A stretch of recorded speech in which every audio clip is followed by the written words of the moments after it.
लीजिए सुनिए, मुंशी प्रेमचंद के लिखे कथा संग्रह मानसरोवर 3 की कहानी भाड़े का टट्टू, मेरी यानी समीर गोस्वामी की आवाज में। आगरा कॉलेज के मैदान में संध्या समय दो युवक हाथ से हाथ मिलाए टहल रहे थे।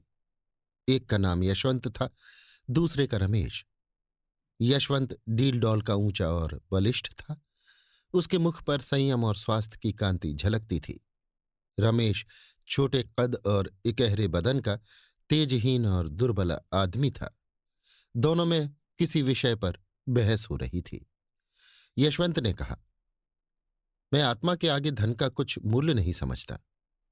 रमेश बोला, बड़ी खुशी की बात है। यशवंत, हां देख लेना, तुम ताना मार रहे हो, लेकिन मैं दिखला दूंगा कि धन को कितना तुच्छ समझता हूं। रमेश, खैर दिखला देना, मैं तो धन को तुच्छ नहीं समझता। धन के लिए आज 15 वर्ष से किताबें चाट रहा हूं। धन के लिए माँ बाप, भाई बंद सबसे अलग यहां पड़ा हूं। न जाने अभी कितनी सलामियां देनी पड़ेंगी, कितनी खुशामद करनी पड़ेगी। क्या इसमें आत्मा का पतन न होगा? मैं तो इतने ऊंचे आदर्श का पालन नहीं कर सकता। यहां तो अगर किसी मुकदमे में अच्छी रिश्वत पा जाए तो शायद छोड़ न सके। क्या तुम छोड़ दोगे?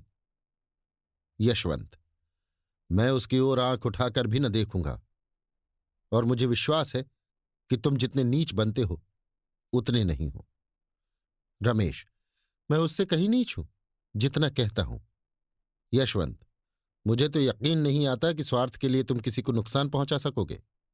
रमेश, भाई संसार में आदर्श का निर्वाह केवल सन्यासी ही कर सकता है, मैं तो नहीं कर सकता। मैं तो समझता हूं कि अगर तुम्हें धक्का देकर तुमसे बाजी जीत सकूं तो तुम्हें जरूर गिरा दूंगा, और बुरा न मानो तो कह दूं, तुम भी मुझे जरूर गिरा दोगे। स्वार्थ का त्याग करना कठिन है। यशवंत, तो मैं कहूंगा कि तुम भाड़े की टट्टू हो। रमेश, और मैं कहूंगा तुम काठ के उल्लू हो। यशवंत और रमेश साथ साथ स्कूल में दाखिल हुए और साथ ही साथ उपाधियां लेकर कॉलेज से निकले। यशवंत कुछ मंद बुद्धि पर बला का मेहनती था। जिस काम को हाथ में लेता उससे चिपट जाता और उसे पूरा करके ही छोड़ता। रमेश तेज था पर आलसी। घंटे भर भी जमकर बैठना उसके लिए मुश्किल था। एमए तक तो वो आगे रहा और यशवंत पीछे। मेहनत बुद्धि बल से परास्त होती रही, लेकिन सिविल सर्विस में पासा पलट गया। यशवंत सब धंधे छोड़कर किताबों पर पिल पड़ा। घूमना फिरना, सैर सपाटा, सर्कस, थिएटर, यार दोस्त सबसे मुंह मोड़कर अपने एकांत कुटीर में जा बैठा। रमेश दोस्तों के साथ गपशप उड़ाता क्रिकेट खेलता रहा। कभी कभी मनोरंजन के तौर पर किताबें देख लेता। कदाचित उसे विश्वास था कि अब की भी मेरी तेजी बाजी ले जाएगी। अक्सर जाकर यशवंत को दिख करता, उसकी किताब बंद कर देता, कहता, क्यों प्राण दे रहे हो? सिविल सर्विस कोई मुक्ति तो नहीं है जिसके लिए दुनिया से नाता तोड़ लिया जाए। यहां तक कि यशवंत उसे आते देखता तो किवाड़े बंद कर लेता। आखिर परीक्षा का दिन आ पहुंचा। यशवंत ने सब कुछ याद किया था, पर किसी प्रश्न का उत्तर सोचने लगता तो उसे मालूम होता मैंने जितना पढ़ा था सब भूल गया। वो बहुत घबराया हुआ था। रमेश पहले से कुछ सोचने का आदी न था। सोचता, जब पर्चा सामने आवेगा उस वक्त देखा जाएगा। वो आत्मविश्वास से फूला फूला फिरता था। परीक्षा का फल निकला तो सुस्त कछुआ तेज खरगोश से बाजी मार ले गया। अब रमेश की आंखें खुलीं, पर वो हताश न हुआ। योग्य आदमी के लिए यश और धन की कमी नहीं, ये उसका विश्वास था। उसने कानून की परीक्षा की तैयारी शुरू की, और यद्यपि उसमें उसने बहुत ज्यादा मेहनत न की, लेकिन अव्वल दर्जे में पास हुआ। यशवंत ने उसकी बधाई का तार भेजा। वो अब एक जिले का अफसर हो गया था। 10 साल गुजर गए। यशवंत दिलो जान से काम करता था और उसके अफसर उससे बहुत प्रसन्न थे। पर अफसर जितने प्रसन्न थे, मातहत उतने ही अप्रसन्न रहते थे। वो खुद जितनी मेहनत करता था, मातहतों से भी उतनी ही मेहनत लेना चाहता था। खुद जितना बेलौस था, मातहतों को भी उतना ही बेलौस बनाना चाहता था। ऐसे आदमी बड़े कारगुजार समझे जाते हैं। यशवंत की कारगुजारी का अफसरों पर सिक्का जमता जाता था। 5 वर्षों में ही वो जिले का जज बना दिया गया। रमेश इतना भाग्यशाली न था। वो जिस इजलास में वकालत करने जाता वहीं असफल रहता। हाकिम को नियत समय पर आने में देर हो जाती तो वो खुद भी चल देता और फिर बुलाने से भी ना आता। कहता, अगर हाकिम वक्त की पाबंदी नहीं करता तो मैं क्यों करूं? मुझे क्या गरज पड़ी है कि घंटों उनके इजलास पर खड़ा उनकी राह देखा करूं? बहस इतनी निर्भीकता से करता कि खुशामद के आदि हुक्काम की निगाहों में उसकी निर्भीकता गुस्ताखी मालूम होती। सहनशीलता उसे छू नहीं गई थी। हाकिम हो या दूसरे पक्ष का वकील, जो उसके मुंह लगता उसी की खबर लेता था। यहां तक कि एक बार वो जिला जज ही से लड़ बैठा। फल ये हुआ कि उसकी सनद छीन ली गई, किंतु मुवक्किलों के हृदय में उसका सम्मान ज्यों का त्यों रहा। तब उसने आगरा कॉलेज में शिक्षक का पद प्राप्त कर लिया, किंतु यहां भी दुर्भाग्य ने साथ न छोड़ा। प्रिंसिपल से पहले ही दिन खटपट हो गई। प्रिंसिपल का सिद्धांत ये था कि विद्यार्थियों को राजनीति से अलग रहना चाहिए। वो अपने कॉलेज के किसी छात्र को किसी राजनीतिक जलसे में शरीक न होने देते। रमेश पहले ही दिन से इस आज्ञा का खुल्लम खुल्ला विरोध करने लगा। उसका कथन था कि अगर किसी को राजनीतिक जलसों में शामिल होना चाहिए तो विद्यार्थी को। यह भी उसकी शिक्षा का एक अंग है। अन्य देशों में छात्रों ने युगांतर उपस्थित कर दिया है, तो इस देश में क्यों उनकी जबान बंद की जाती है? इसका फल ये हुआ कि साल खत्म होने के पहले ही रमेश को इस्तीफा देना पड़ा, किंतु विद्यार्थियों पर उसका दबाव तिल भर भी कम न हुआ। इस भांति कुछ तो अपने स्वभाव और कुछ परिस्थितियों ने रमेश को मार मार कर हाकिम बना दिया। पहले मुवक्किलों का पक्ष लेकर अदालत से लड़ा, फिर छात्रों का पक्ष लेकर प्रिंसिपल से रार मोर ली, और अब प्रजा का पक्ष लेकर सरकार को चुनौती दी। वो स्वभाव ही से निर्भीक, आदर्शवादी, सत्यभक्त तथा आत्माभिमानी था। ऐसे प्राणी के लिए प्रजासेवक बनने के सिवा और उपाय ही क्या था? समाचार पत्रों में वर्तमान परिस्थिति पर उसके लेख निकलने लगे। उसकी आलोचना इतनी स्पष्ट, इतनी व्यापक और इतनी मार्मिक होती थी कि शीघ्र ही उसकी कीर्ति फैल गई। लोग मान गए कि इस क्षेत्र में एक नई शक्ति का उदय हुआ है। अधिकारी लोग उसके लेख पढ़कर तिलमिला उठते थे। उसका निशाना इतना ठीक बैठता था कि उससे बच निकलना असंभव था। अतिशयोक्तियां तो उनके सिरों पर से सनसनाती हुई निकल जाती थी। उनका वे दूर से तमाशा देख सकते थे, अभिज्ञताओं की वे उपेक्षा कर सकते थे। ये सब शस्त्र उनके पास तक पहुंचते ही न थे, रास्ते ही में गिर पड़ते थे। पर रमेश के निशाने ठीक सिरों पर बैठते और अधिकारियों में हलचल और हाहाकार मचा देते थे। देश की राजनीतिक स्थिति चिंताजनक हो रही थी। यशवंत अपने पुराने मित्र के लेखों को पढ़ पढ़कर कांप उठते थे। भय होता कहीं वो कानून के पंजे में न आ जाए। बार बार उसे संयत रहने की ताकीद करते, बार बार मिन्नतें करते कि जरा अपने कलम को और नरम कर दो। जानबूझकर क्यों विषधर कानून के मुंह में उंगली डालते हो? लेकिन रमेश को नेतृत्व का नशा चढ़ा हुआ था। वो इन पत्रों का जवाब तक न देता था। 5वें साल यशवंत बदलकर आगरे का जिला जज हो गया। देश की राजनीतिक दशा चिंताजनक हो रही थी। खुफिया पुलिस ने एक तूफान खड़ा कर दिया था। उसकी कपोल कल्पित कथाएं सुन सुनकर हुक्कामों की रूह फना हो रही थी। कहीं अखबारों का मुंह बंद किया जाता था, कहीं प्रजा के नेताओं का। खुफिया पुलिस ने अपना उल्लू सीधा करने के लिए हुक्कामों के कुछ इस तरह कान भरे कि उन्हें हर एक स्वतंत्र विचार रखने वाला आदमी खूनी और कातिल नजर आता था। रमेश ये अंधेर देखकर चुप रहने वाला मनुष्य न था। ज्यों ज्यों अधिकारियों की निरंकुशता बढ़ती थी, त्यों त्यों उसका भी जोश बढ़ता जाता था। रोज कहीं न कहीं व्याख्यान देता और उसके प्रायः सभी व्याख्यान विद्रोहात्मक भावों से भरे होते थे। स्पष्ट और खरी बातें कहना ही विद्रोह है। अगर किसी का राजनीतिक भाषण विद्रोहात्मक नहीं माना गया तो समझ लो उसने अपने आंतरिक भावों को गुप्त रखा है। उसके दिल में जो कुछ है उसे जबान पर लाने का साहस उसमें नहीं है। रमेश ने मनोभावों को गुप्त रखना सीखा ही न था। प्रजा का नेता बनकर जेल और फांसी से डरना क्या? जो आफत आनी हो आवे, वो सब कुछ सहने को तैयार बैठा था। अधिकारियों की आंखों में भी वही सबसे ज्यादा गड़ा हुआ था। एक दिन यशवंत ने रमेश को अपने यहां बुला भेजा। रमेश के जी में तो आया कि कह दे, तुम्हें आते क्या शर्म आती है? आखिर हो तो गुलाम ही। लेकिन फिर कुछ सोचकर कहला भेजा, कल शाम को आऊंगा। दूसरे दिन वो ठीक 6 बजे यशवंत के बंगले पर जा पहुंचा। उसने किसी से इसका जिक्र न किया। कुछ तो ये ख्याल था कि लोग कहेंगे मैं अफसरों की खुशामद करता हूं, और कुछ ये कि शायद इससे यशवंत को कोई हानि पहुंचे। वो यशवंत के बंगले पर पहुंचा तो चिराग जल उठे थे। यशवंत ने आकर उसे गले लगा लिया। आधी रात तक दोनों मित्रों में खूब बातें होती रहीं। यशवंत ने इतने दिनों में नौकरी के जो अनुभव प्राप्त किए थे सब बयान किए। रमेश को ये जानकर आश्चर्य हुआ कि यशवंत के राजनीतिक विचार कितने विषयों में मेरे विचारों से भी ज्यादा स्वतंत्र है। उसका ये ख्याल बिल्कुल गलत निकला कि वो बिल्कुल बदल गया होगा, वफादारी की राग अलापता होगा। रमेश ने कहा, भले आदमी, जब इतना जले हुए हो तो छोड़ क्यों नहीं देते नौकरी? और कुछ न सही, अपनी आत्मा की रक्षा तो कर सकोगे। यशवंत, मेरी चिंता पीछे करना, इस समय अपनी चिंता करो। मैंने तुम्हें सावधान करने को बुलाया है। इस वक्त सरकार की नजर में तुम बेतरह खटक रहे हो। मुझे भय है कि तुम कहीं पकड़े न जाओ। रमेश, इसके लिए तो तैयार बैठा हूं। यशवंत, आखिर आग में कूदने से लाभ ही क्या? रमेश, हानि लाभ देखना मेरा काम नहीं। मेरा काम तो अपने कर्तव्य का पालन करना है।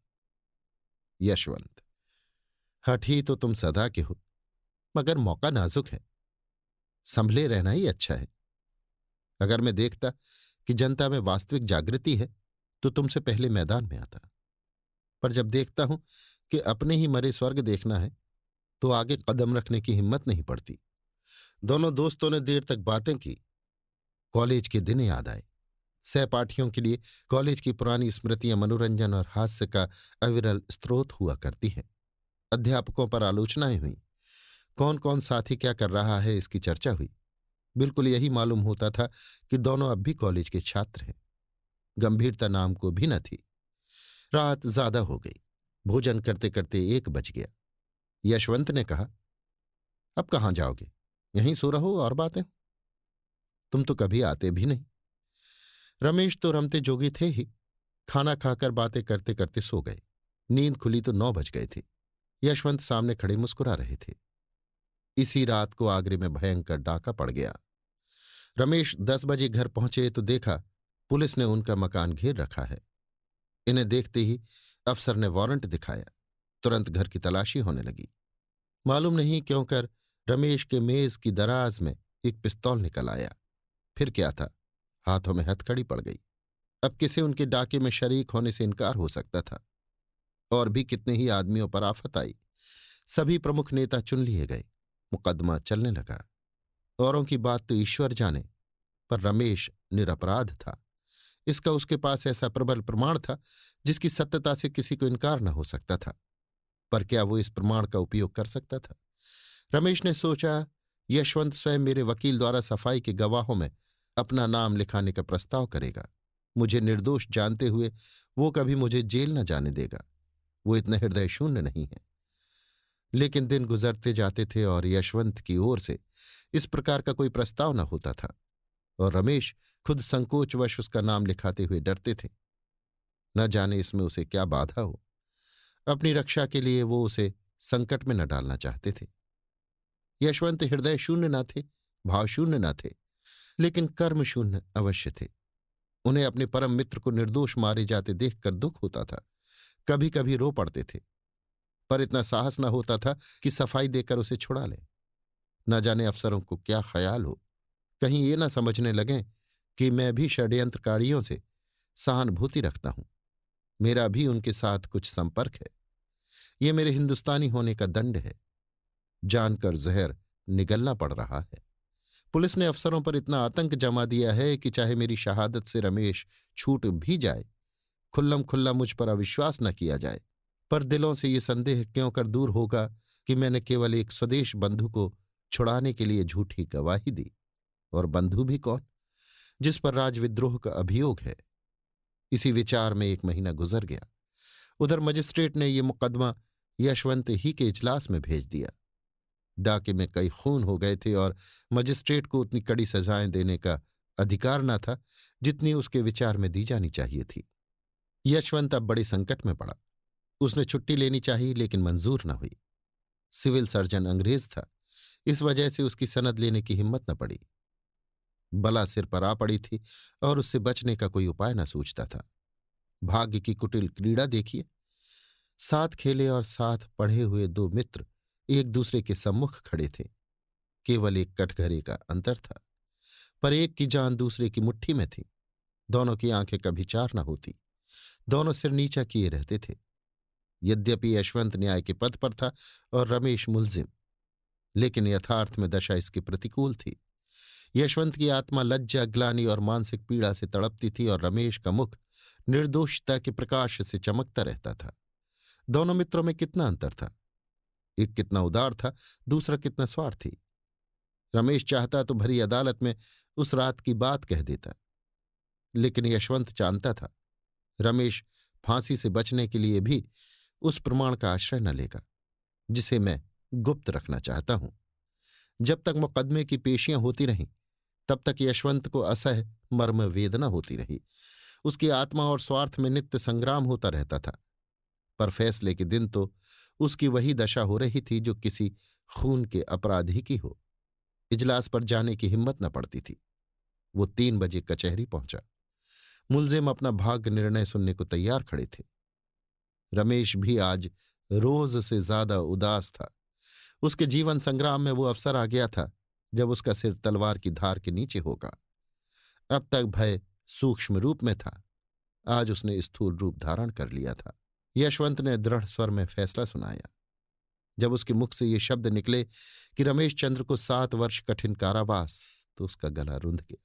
उसने तजवीज मेज पर रख दी। कुर्सी पर बैठकर पसीना पोंछने के बहाने आंखों में उमड़े हुए आंसुओं को पोंछा। इसके आगे तजवीज उससे न पढ़ी गई। रमेश जेल से निकलकर पक्का क्रांतिवादी बन गया। जेल की अंधेरी कोठरी में दिन भर के कठिन परिश्रम के बाद वो दोनों के उपकार और सुधार के मंसूबे बांधा करता। सोचता, मनुष्य क्यों पाप करता है? इसीलिए ना कि संसार में इतनी विषमता है। कोई तो विशाल भवनों में रहता है और किसी को पेड़ की छाह भी मयस्सर नहीं। कोई रेशम और रत्नों से मढ़ा हुआ है, किसी को फटा वस्त्र भी नहीं। ऐसे न्याय विहीन संसार में यदि चोरी, हत्या और अधर्म है, तो ये किसका दोष है? वो एक ऐसी समिति खोलने का स्वप्न देखा करता जिसका काम संसार से इस विषमता को मिटा देना हो। संसार सबके लिए है और उसमें सबको सुख भोगने का समान अधिकार है। न डाका डाका है, न चोरी चोरी। धनी अगर अपना धन खुशी से नहीं बांट देता तो उसकी इच्छा के विरुद्ध बांट लेने में क्या पाप? धनी उसे पाप कहता है तो कहे। उसका बनाया हुआ कानून अगर दंड देना चाहता है तो दे। हमारी अदालत भी अलग होगी। उसके सामने वे सभी मनुष्य अपराधी होंगे जिनके पास जरूरत से ज्यादा सुख भोग की सामग्रियां हैं। हम भी उन्हें दंड देंगे, हम भी उनसे कड़ी मेहनत लेंगे। जेल से निकलते ही उसने इस सामाजिक क्रांति की घोषणा कर दी। गुप्त सभाएं बनने लगीं, शस्त्र जमा किए जाने लगे और थोड़े ही दिनों में डाकों का बाजार गर्म हो गया। पुलिस ने उनका पता लगाना शुरू किया। उधर क्रांतिकारियों ने पुलिस पर भी हाथ साफ करना शुरू किया। उनकी शक्ति दिन दिन बढ़ने लगी। काम इतनी चतुराई से होता था कि किसी को अपराधियों का कुछ सुराग न मिलता था। रमेश कहीं गरीबों के लिए दवाखाने खोलता, कहीं बैंक। डाके के रुपयों से उसने इलाके खरीदना शुरू किया। जहां कोई इलाका नीलाम होता वो उसे खरीद लेता। थोड़े ही दिनों में उसके अधीन एक बड़ी जायदाद हो गई। इसका नफा गरीबों ही के उपकार में खर्च होता था। तो रहिए कि सभी जानते थे ये रमेश की करामात है, पर किसी को मुंह खोलने की हिम्मत न होती थी। सभ्य समाज की दृष्टि में रमेश से ज्यादा घृणित और कोई प्राणी संसार में न था। लोग उसका नाम सुनकर कानों पर हाथ रख लेते थे। शायद उसे प्यासों मरता देखकर कोई एक बूंद पानी भी उसके मुंह में न डालता, लेकिन किसी की मजाल न थी कि उस पर आक्षेप कर सके। इस तरह कई साल गुजर गए। सरकार ने डाकुओं का पता लगाने के लिए बड़े बड़े इनाम रखे। यूरोप से गुप्त पुलिस के सिद्धहस्त आदमियों को बुलाकर इस काम पर नियुक्त किया। लेकिन गजब के डकैत थे जिनकी हिकमत के आगे किसी की कुछ न चलती थी। पर रमेश खुद अपने सिद्धांतों का पालन न कर सका। ज्यों-ज्यों दिन गुजरते थे उसे अनुभव होता था कि मेरे अनुयायियों में असंतोष बढ़ता जाता है। उनमें भी जो ज्यादा चतुर और साहसी थे वे दूसरों पर रौब जमाते और लूट के माल में बराबर हिस्सा न देते थे। यहां तक कि रमेश से कुछ लोग जलने लगे। वो अब राजसी ठाठ से रहता था। लोग कहते, उसे हमारी कमाइयों उड़ाने का क्या अधिकार है। नतीजा ये हुआ कि आपस में फूट पड़ गई। रात का वक्त था, काली घटा छाई हुई थी। आज डाक गाड़ी में डाका पड़ने वाला था। प्रोग्राम पहले से तैयार कर लिया गया था। 5 साहसी युवक इस काम के लिए चुने गए थे। सहसा एक युवक ने खड़े होकर कहा, आप बार बार मुझी को क्यों चुनते हैं? हिस्सा लेने वाले तो सभी हैं। मैं ही क्यों बार बार अपनी जान जोखिम में डालूं? रमेश ने दृढ़ता से कहा, इसका निश्चय करना मेरा काम है कि कौन कहां भेजा जाए। तुम्हारा काम केवल मेरी आज्ञा का पालन है। युवक, अगर मुझसे काम ज्यादा लिया जाता है तो हिस्सा क्यों नहीं ज्यादा दिया जाता? रमेश ने उसकी त्योरियां देखी और चुपके से पिस्तौल हाथ में लेकर बोले, इसका फैसला वहां से लौटने के बाद होगा। युवक, मैं जाने के पहले इसका फैसला करना चाहता हूं। रमेश ने इसका जवाब न दिया। वो पिस्तौल से उसका काम तमाम कर देना चाहते ही थे कि युवक खिड़की से नीचे कूद पड़ा और भागा। कूदने फांदने में उसका जोड़ न था। चलती रेलगाड़ी से फांद पड़ना उसके बाएं हाथ का खेल था। वो वहां से सीधा गुप्त पुलिस के प्रधान के पास पहुंचा। यशवंत ने भी पेंशन लेकर वकालत शुरू की थी। न्याय विभाग के सभी लोगों से उनकी मित्रता थी। उनकी वकालत बहुत जल्द चमक उठी। यशवंत के पास लाखों रुपए थे। उन्हें पेंशन भी बहुत मिलती थी। वो चाहते तो घर बैठे आनंद से अपनी उम्र के बाकी दिन काट देते। देश और जाति की कुछ सेवा करना भी उनके लिए मुश्किल न था। ऐसे ही पुरुषों से निस्वार्थ सेवा की आशा की जा सकती है। पर यशवंत ने अपनी सारी उम्र रुपए कमाने में गुजारी थी और वो अब कोई ऐसा काम न कर सकते थे जिसका फल रुपयों की सूरत में न मिले। यों तो सारा सभ्य समाज रमेश से घृणा करता था, लेकिन यशवंत सबसे बढ़ा हुआ था। कहता, अगर कभी रमेश पर मुकदमा चलेगा तो मैं बिना फीस लिए सरकार की तरफ से पैरवी करूंगा। खुल्लम खुल्ला रमेश पर छींटे उड़ाया करता। ये आदमी नहीं, शैतान है, राक्षस है। ऐसे आदमी का तो मुंह न देखना चाहिए। उफ, इसके हाथों कितने भले घरों का सर्वनाश हो गया। कितने भले आदमियों के प्राण गए। कितनी स्त्रियां विधवा हो गईं। कितने बालक अनाथ हो गए। आदमी नहीं, पिशाच है। मेरा वश चले तो इसे गोली मार दूं, जीता चुनवा दूं। सारे शहर में शोर मचा हुआ था। रमेश बाबू पकड़ गए। बात सच्ची थी। रमेश सचमुच पकड़ गया था। उसी युवक ने, जो रमेश के सामने कूद कर भागा था, पुलिस के प्रधान से सारा कच्चा चिट्ठा बयान कर दिया था। अपहरण और हत्या का कैसा रोमांचकारी, कैसा पैशाचिक, कैसा पापपूर्ण वृत्तांत था। भद्र समुदाय बगलें बजाता था। सेठों के घरों में घी के चिराग जलते थे। उनके सिर पर एक नंगी तलवार लटकती रहती थी। आज वो हट गई। अब वे मीठी नींद सो सकते थे। अखबारों में रमेश के हथकंडे छपने लगे। वे बातें जो अब तक मारे भय के किसी की जबान पर न आती थीं, अब अखबारों में निकलने लगी। उन्हें पढ़कर पता चलता था कि रमेश ने कितना अंधेर मचा रखा था। कितने ही राजे और रईस उसे माहवार टैक्स दिया करते थे। उसका पुर्जा पहुंचता, फला तारीख को इतने रुपए भेज दो। फिर किसकी मजाल थी कि उसका हुक्म टाल सके। वो जनता के हित के लिए जो काम करता, उसके लिए भी अमीरों से चंदे लिए जाते थे। रकम लिखना रमेश का काम था। अमीर को बिना कान पूंछ हिलाए वो रकम दे देनी पड़ती थी। लेकिन भद्र समुदाय जितना ही प्रसन्न था, जनता उतनी ही दुखी थी।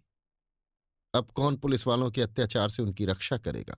कौन सेठों के जुल्म से उन्हें बचावेगा? कौन उनके लड़कों के लिए कला कौशल के मदरसे खोलेगा? वे अब किसके बल पर कूदेंगे? वे अब अनाथ थे, वही उनका अवलंब था। अब वे किसका मुंह ताकेंगे? किसको अपनी फरियाद सुनावेंगे? पुलिस शहादतें जमा कर रही थी। सरकारी वकील जोरों से मुकदमा चलाने की तैयारियां कर रहा था। लेकिन रमेश की तरफ से कोई वकील न खड़ा होता था। जिले भर में एक ही आदमी था जो उसे कानून के पंजे से छुड़ा सकता था। वो था यशवंत। लेकिन यशवंत जिसके नाम से कानों पर उंगली रखता था, क्या उसी की वकालत करने को खड़ा होगा? असंभव। रात के 9 बजे थे। यशवंत के कमरे में एक स्त्री ने प्रवेश किया। यशवंत अखबार पढ़ रहा था। बोला, क्या चाहती हो? स्त्री, अपने पति के लिए एक वकील। यशवंत, तुम्हारा पति कौन है? स्त्री, वही जो आपके साथ पढ़ता था और जिस पर डाके का झूठा अभियोग चलाया जाने वाला है। यशवंत ने चौंक कर पूछा, तुम रमेश की स्त्री हो? स्त्री, हां। यशवंत, मैं उनकी वकालत नहीं कर सकता। स्त्री, आपको अख्तियार है। आप अपने जिले के आदमी हैं और मेरे पति के मित्र भी रह चुके हैं, इसलिए सोचा था क्यों बाहर वालों को बुलाऊं, मगर अब इलाहाबाद या कलकत्ते से ही किसी को बुलाऊंगी। यशवंत, मेहनताना दे सकोगे? स्त्री ने अभिमान के साथ कहा, बड़े से बड़े वकील का मेहनताना क्या होता है? यशवंत, 3,000 रुपये रोज। स्त्री, बस आप इस मुकदमे को ले लें, मैं आपको 3,000 रुपये रोज दूंगी। यशवंत, 3,000 रुपये रोज? स्त्री, हां, और यदि आपने उन्हें छुड़ा लिया तो 50,000 रुपये आपको इनाम के तौर पर और दूंगी। यशवंत के मुंह में पानी भर आया। अगर मुकदमा 2 महीने भी चला तो कम से कम 1,00,000 रुपये सीधे हो जाएंगे, पुरस्कार ऊपर से। पूरे 2 लाख की गोटी है। इतना धन तो जिंदगी भर में भी न जमा कर पाए थे, मगर दुनिया क्या कहेगी? अपनी आत्मा भी तो नहीं गवाही देती। ऐसे आदमी को कानून के पंजे से बचाना असंख्य प्राणियों की हत्या करना है। लेकिन गोटी 2 लाख की है। कुछ रमेश के फंस जाने से इस जत्थे का अंत तो हुआ नहीं जाता। उसके चेले चापड़ तो रहेंगे ही, शायद वे अब और भी उपद्रव मचावें। फिर मैं 2 लाख की गोटी क्यों जाने दूं? लेकिन मुझे कहीं मुंह दिखाने की जगह न रहेगी। ना सही, जिसका जी चाहे खुश हो, जिसका जी चाहे नाराज। ये 2 लाख तो नहीं छोड़े जाते। कुछ मैं किसी का गला तो नहीं दबाता, चोरी तो नहीं करता। अपराधियों की रक्षा करना तो मेरा काम ही है। सहसा स्त्री ने पूछा, आप क्या जवाब देते हैं? यशवंत, मैं कल जवाब दूंगा, जरा सोच लो। स्त्री, नहीं, मुझे इतनी फुर्सत नहीं है। अगर आपको कुछ उलझन हो तो साफ साफ कह दीजिए, मैं और प्रबंध करूं। यशवंत को और विचार करने का अवसर न मिला। जल्दी का फैसला स्वार्थ ही की ओर झुकता है, यहां हानि की संभावना नहीं रहती। यशवंत, आप कुछ रुपए पेशगी दे सकती हैं? स्त्री, रुपयों की मुझसे बार बार चर्चा न कीजिए। उनकी जान के सामने रुपयों की हस्ती क्या है? आप जितनी रकम चाहें मुझसे ले लें। आप चाहे उन्हें छुड़ा ना सकें, लेकिन सरकार के दांत जरूर खट्टे कर दें। यशवंत, खैर मैं ही वकील हो जाऊंगा।